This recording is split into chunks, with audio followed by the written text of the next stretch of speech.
Now, tonight we screen the second part of our special look at the plight of Syrian refugees in Greece. Recent changes to the migration laws has meant that thousands of refugees can no longer enter Western Europe. Our reporter, Alexandros Papathanasiou, spent the week in Athens and followed the story of one Syrian woman, Ibtisam Mohammed Khair.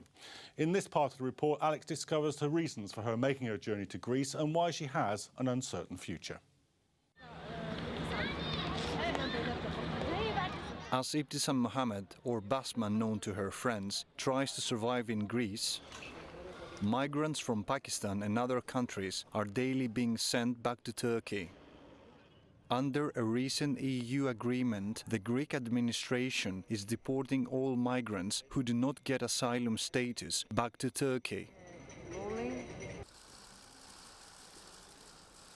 Like Basma, many refugees assumed European countries would prove places of safety and comfort away from the misery and dangers of war.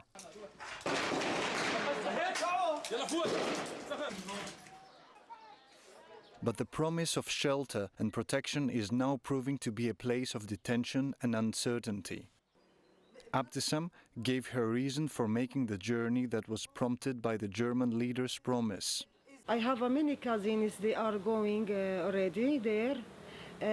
Some people in Germany, they are in Germany now, and some people, they are in Holland now. That's why I don't think that we will close the border in our front of our face. I come without thinking that will happen with us. But of course the numbers of asylum seekers are not just Syrian refugees. In the port of Piraeus, near Athens, an estimated 4,500 to 5,500 people have arrived, a third of them from Afghanistan. Distinguishing between people who are genuine asylum seekers and economic migrants escaping from poverty has increased the pressure of the European Union to introduce measures that will exclude those deemed not to be entitled. The hostility towards migrants only became clear when the European countries in and outside of the European Union were forced to deal with the situation. Having paid traffickers every leg of their journey, refugees now find themselves stuck at the Greek islands of Lesbos, Chios and at the port of Piraeus, where conditions are harsh and questionable. They sell us. They sell us, really, the Syrian people. I don't know. We want to only pass. Why they close it? We don't know. Of course, of the money. Every country, she wants money. Human rights group Amnesty International reports have shown that the conditions in these islands are far from ideal. The uncertainty of the refugees' future is increasing, and their frustration is building to a crescendo. Despite Greece's limited financial resources and the controversial agreements that have been imposed on the Greek government by the EU, the refugees have experienced support from the local communities around the country and beyond. I will thank the government of Greece. Really, they do many things for us.